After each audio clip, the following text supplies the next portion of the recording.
السلام علیکم۔ اللہم صلی علی محمد وعلی آل محمد۔ بسم اللہ الرحمن الرحیم۔ میرے دوستو، میں جو کتاب آپ کے سامنے آج پیش کرنے جا رہی ہوں، اہل سنت کی بہت ہی معتبر کتاب ہے، جس کا نام ہے شرح مشکات، مراد شرح مشکات، جو کہ مشکات شریف کی شرح لکھی گئی ہے۔ اس کا پارہ اول ہے، جو کہ حضرت حکیم علامت مفتی احمد یار خان نعیمی صاحب نے لکھی ہے۔ صاحبزادہ اقتدار احمد خان ملک نعیمی کتب خانہ گجرات سے چھپی ہوئی ہے۔ تو اس کا جو میرے پاس جو اس کی جلد ہے وہ پارہ اول ہے۔ تو اس میں سے میں آپ کے سامنے کچھ روایت پیش کروں گا جن میں آپ کو میں یہ بتانا چاہتا ہوں کہ اہل سنت کے نزدیک نبی پاک کی شان جو ہے وہ کیا ہے، اور انہوں نے جو نبی پاک کی شان میں گستاخی کی، استغفر اللہ، ان کی کتابوں میں جو لکھا ہوا ہے، انہوں نے جو جناب رسول کریم علیہ السلام کی شان میں گستاخی کی ہے، آپ یہ خود ہی دیکھ سکتے ہیں۔ میں آپ کے سامنے کچھ روایت پیش کروں گا، جس کے بعد آپ خود نتیجہ نکال سکتے ہیں کہ انہیں کیا سزا دی جائے۔ یہ آپ کے سامنے شرح مشکات پارہ اول آپ کے سامنے ہے، یہ پارہ اول مراد شرح مشکات۔ تو یہ میں آپ کے سامنے کھولنے لگا ہوں۔ یہ ہے جی شرح مشکات، یہ آپ کے سامنے کتاب کھولنا، یہ آپ خود دیکھ سکتے ہیں، یہ آپ کے سامنے آ گیا۔ اس کا جو ہے پہلا پیج جو ہے جلد اول، یہ آپ پڑھ سکتے ہیں۔ جلد اول، مراد، اردو ترجمہ مشکات المصابیح، تاریخی نام آپ کے سامنے ہے جی، آپ پڑھ سکتے ہیں جو لکھا ہوا ہے۔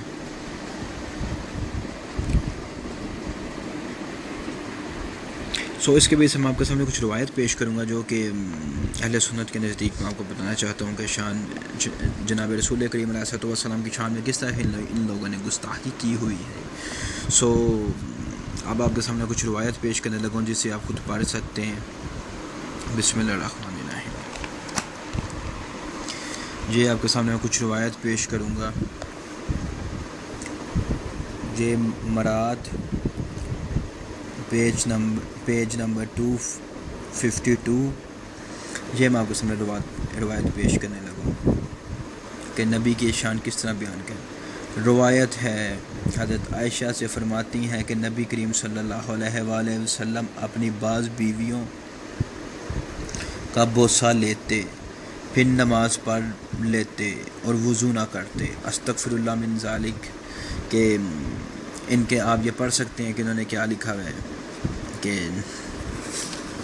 اب آپ کے سامنے اسی کتاب میں سے میں دوسری روایت پیش کروں گا،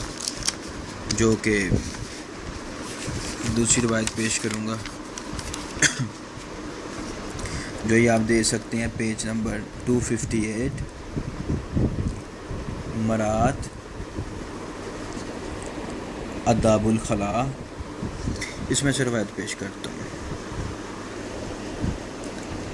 فرمایا شیخ الامام محی السنتا رحمۃ اللہ علیہ نے کہ یہ حدیث چنگل کے متعلق ہے، لیکن آبادی میں کوئی حرج نہیں، اس لیے کہ حضرت عبداللہ بن عمر سے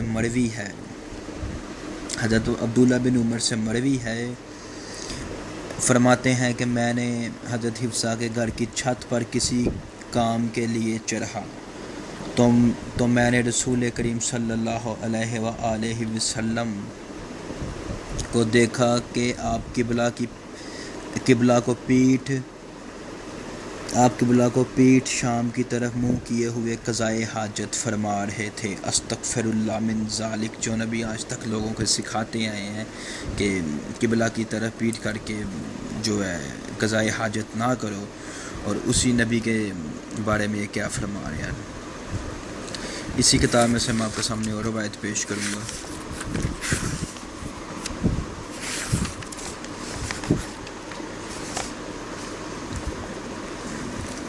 یہ جو روایت ہے یہ حضرت عمر کے متعلق ہے۔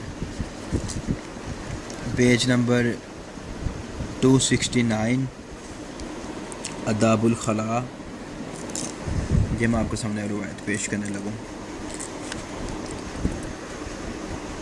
ابو داؤد نسائی سے روایت ہے کہ حضرت عمر فرماتے ہیں کہ میں نے نبی کریم صلی اللہ علیہ وآلہ حضرت عمر فرماتے ہیں کہ مجھے نبی کریم صلی اللہ علیہ وآلہ وسلم نے دیکھا کہ میں کھڑے ہو کر پیشاب کر رہا تھا، تو فرمایا اے عمر کھڑے ہو کر پیشاب نہ کیا کرو، پھر میں نے کبھی بھی کھڑے ہو کر پیشاب نہ کیا۔ یہ آپ دیکھ سکتے ہیں، یہ روایت میں نے آپ کے سامنے پیش کی ہے کہ حضرت عمر جو ہیں وہ کھڑے ہو کر پیشاب کرتے تھے، اور نبی پاک نے منع کیا۔ استغفر اللہ من ذالک، جس نے نبی کے بعد اس کا خلیفہ بنا تھا اسے اتنا نہیں تھا بتایا کہ کھڑے ہو کر پیشاب نہیں کرنا چاہیے۔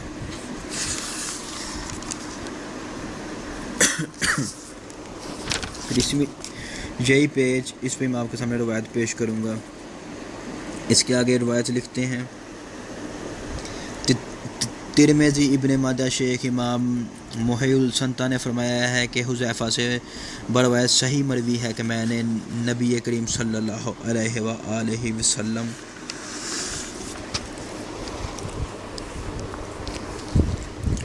وآلہ وسلم ایک قوم کی کوری پر تشریف لائے تو کھڑے ہو کر پیشاب کیا۔ استغفر اللہ من ذالک، جو نبی آج تک لوگوں کو سکھاتا ہے کہ کھڑے ہو کر پیشاب نہیں کرنا، وہ کام خود نبی کر رہے ہیں، معاذ اللہ۔ اب آپ کے سامنے اسی کتاب میں سے میں ایک اور روایت پیش کروں گا۔ یہ آپ کے سامنے ہے کہ مرات جلد اول صفحہ نمبر 308، جنبی کے احکام۔ روایت ہے حضرت ان سے فرماتے ہیں کہ میں نے نبی کریم صلی اللہ علیہ وآلہ وسلم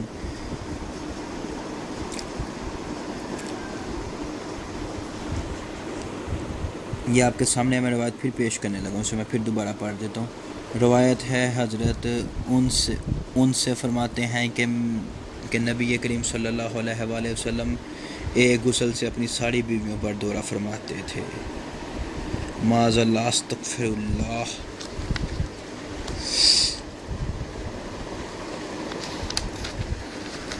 اسی کتاب میں سے میں آپ کے سامنے روایت پیش کرنے لگا ہوں۔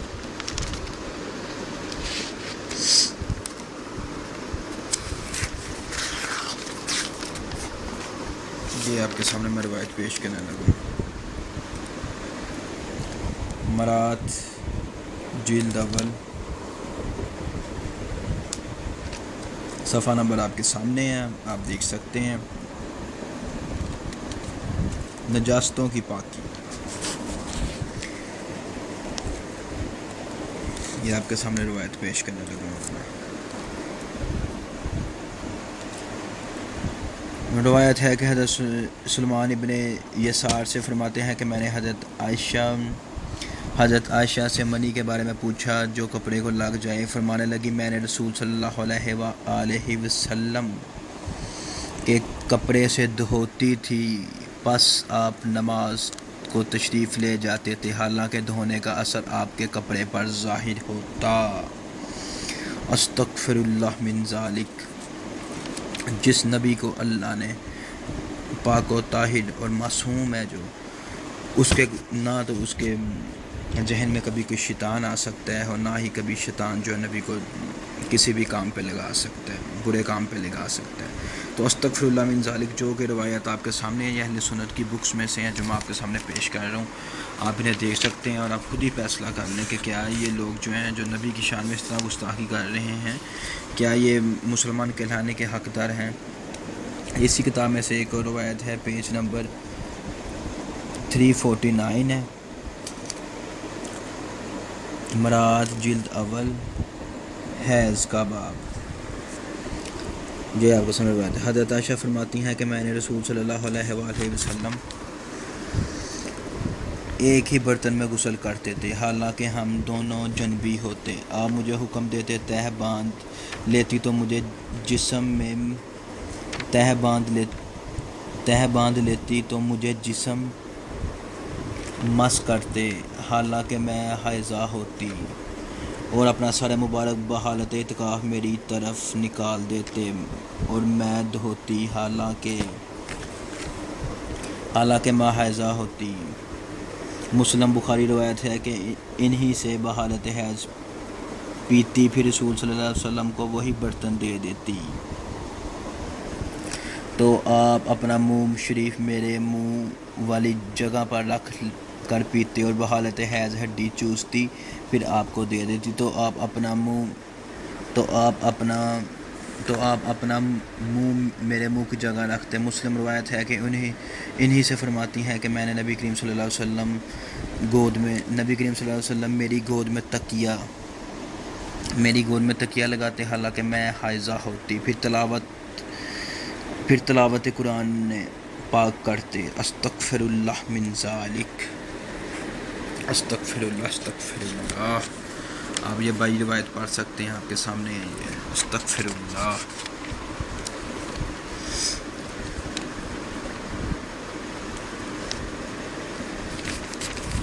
یہ آپ کے سامنے اسی کتاب میں سے میں بہت سی جو روایات ہیں آپ کے سامنے، یہ صرف ایک روایت کا صرف ایک چھوٹا سا نمونہ تھا جو میں نے آپ کے سامنے پیش کیا ہے، صرف چھوٹا سا نمونہ جو آپ کے سامنے میں نے پیش کیا، لیکن آپ کے سامنے تو ایسی روایات ہیں جو میں پیش کروں، اس کتاب میں سے ایسی روایات ہیں جو میں آپ کے سامنے پیش کروں تو آپ واقعی اس کتاب لکھنے والے کو اس طرح کی گالیاں دیں، معاذ اللہ کہ کس طرح کی آپ کی بکس میں نبی کریم صلی اللہ علیہ وآلہ وسلم کی شان میں گستاخی کی جاتی ہے۔ یہ اگر کوئی غیر مسلم کرے تو اسے آپ واجب القتل قرار دے دیتے ہیں، اور اگر کوئی مسلم کرے تو اس کے لیے کیا سزا ہے؟ میرے اہل سنت بھائیوں، کسی اہل تشیع پہ اوپر الزام لگانے سے پہلے آپ خود اپنے گریبان میں جان کے دیکھیں کہ آپ ہیں کیا۔ اللہم صلی علی محمد و آل محمد، اللہم صلی علی محمد و آل